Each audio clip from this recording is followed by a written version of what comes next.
पठानकोट व्यापार मंडल की ओर से प्रेस कॉन्फ्रेंस का आयोजन रूपलाल की अध्यक्षता में किया गया, जिसमें उन्होंने पंजाब सरकार का विरोध करते हुए कहा कि सरकार ने जो डेवलपमेंट टैक्स के नाम पर उन पर पिछले पैसे थोपे हैं, वो उनका विरोध करते हैं।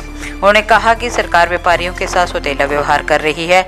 जो बातें उनकी ओर से पिछली बार उन्होंने कही थी, सरकार ने पहले वो मांगे मान ली थी, लेकिन बाद में उन मांगों को उन्होंने मूर्त रूप नहीं दिया और अब वे 7200 रुपये व्यापारियों पर बतौर टैक्स थोप रही है। उन्होंने कहा कि सरकार को चाहिए व्यापारियों का कोई लिहाज करे, उन पर तरस करे, क्योंकि कोविड-19 के चलते जो व्यापार के हालात बने हुए हैं वो असहनीय है और ना ही सरकार से छुपे हुए हैं। आर्थिक दृष्टि से लोग पूरी तरह से टूट चुके हैं। ऐसे में सरकार जो उन पर अचानक से टैक्स थोप रही है वो पिछले 3 सालों के वो सरासर गलत है और उस पर अगर लोग इस टैक्स को नहीं दे रहे हैं तो उस पर 50 रुपये प्रतिदिन के हिसाब से जो जुर्माना लगाया जा रहा है वो लोगों को किसी काम का रहने नहीं देगा। गौरतलब है कि पंजाब सरकार की ओर से 2018 से लेकर 2020 तक का डेवलपमेंट टैक्स वसूला जा रहा है, जो कि 7200 रुपये है और उस पर यह सितम है कि अगर ये टैक्स देने में कोई ढील करता है तो 50 रुपये प्रतिदिन के हिसाब से लोगों को जुर्माना भी देना पड़ेगा, जो कि सरासर अन्याय है। सरकार की ओर से एक ऐसी गाज है जिससे व्यापारियों की कमर टूट रही है। ਅੱਜ ਦੀ ਇਹ ਸਾਡੀ ਜਿਹੜੀ ਪ੍ਰੈਸ ਕਾਨਫਰੰਸ ਹੈ ਰੂਪਲਾਲ ਜੀ ਦੀ ਅਧਿਕਸ਼ਤਾ 'ਚ ਹੋਈ ਹੈ, ਜਿਸ ਦੇ ਵਿੱਚ ਪੰਜਾਬ ਸਰਕਾਰ ਜਿਹੜਾ ਇੱਕ ਟੈਕਸ ਨਵੇਂ ਸਿਰਿਓਂ ਸਾਡੇ ਉੱਪਰ ਥੋਪਣ ਦੀ ਇੱਕ ਸਾਜ਼ਿਸ਼ ਰਚ ਰਹੀ ਹੈ। ਕੱਲ ਸਾਨੂੰ ATC ਮੈਮ ਨੇ ਬੁਲਾਇਆ ਸੀਗਾ।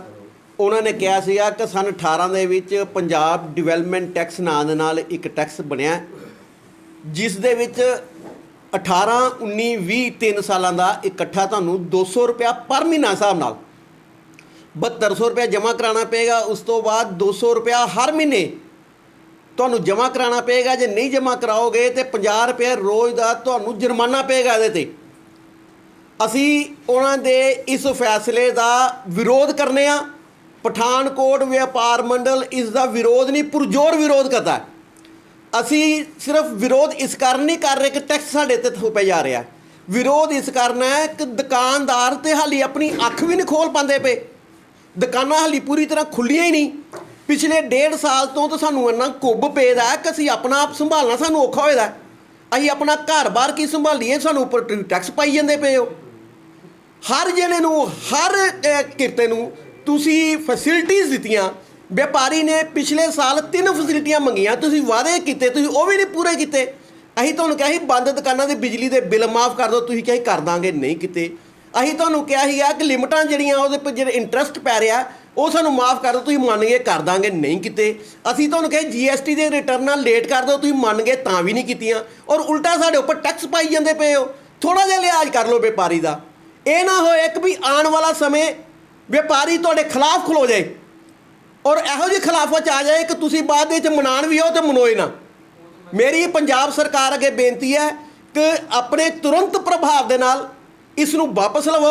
ਜੇ ਤੁਸੀਂ ਵਾਪਸ ਨਹੀਂ ਲਓਗੇ ਤੇ ਪਠਾਨਕੋਟ ਵਪਾਰ ਮੰਡਲ ਪੂਰੇ ਪੰਜਾਬ 'ਚ ਇਸ ਚੀਜ਼ ਦੀ ਅਲਖ ਜਗਾਉਂਦਾ ਹੋਇਆ, ਇੱਕ ਵਪਾਰੀਆਂ ਦਾ ਇੱਕ ਪ੍ਰਚੰਡ ਵਿਰੋਧ ਦੱਸਦਾ ਹੋਇਆ ਇਸ ਸਰਕਾਰ ਦਾ ਅਸੀਂ ਵਿਰੋਧ ਕਰਾਂਗੇ।